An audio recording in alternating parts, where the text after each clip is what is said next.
এটা আমার ছোট জেঠুমনি আর ছোট জেঠিমার বাড়ি। আজকে দুজনেই আমাদের মধ্যে নেই।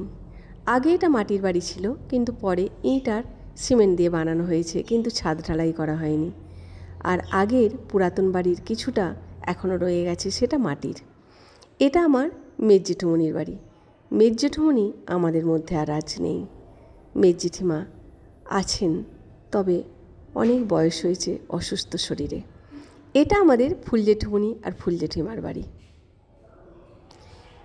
এই বাড়ির ভিতরের এই গলি দিয়ে আরও ভিতরে 3 থেকে 4 কামরা বাড়ি আছে, যেখানে আমরা ছোটোবেলায় যেতাম। এটা আমার ফুল জেঠিমার আরেকটি বাড়ি।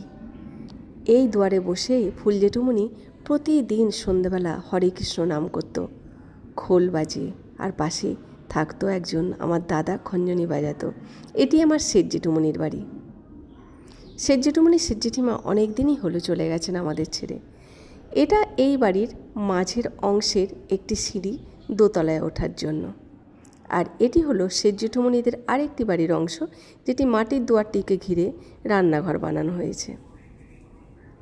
এটি হলো ফুল জেঠিমাদের আরেকটি বাড়ি। এই ঘরে আমাদের ছোটোবেলার দিদি দাদাদের সাথে কত সুন্দর সুন্দর মুহূর্ত কেটেছে। আজকে তালা বন্ধ, সবই আজ তালা বন্ধ, সব পরিত্যক্ত।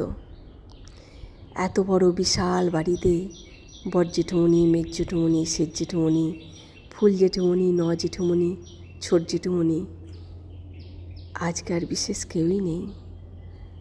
শূন্যতা গ্রাস করতে আসছে যেন, শুধু ফাঁকা।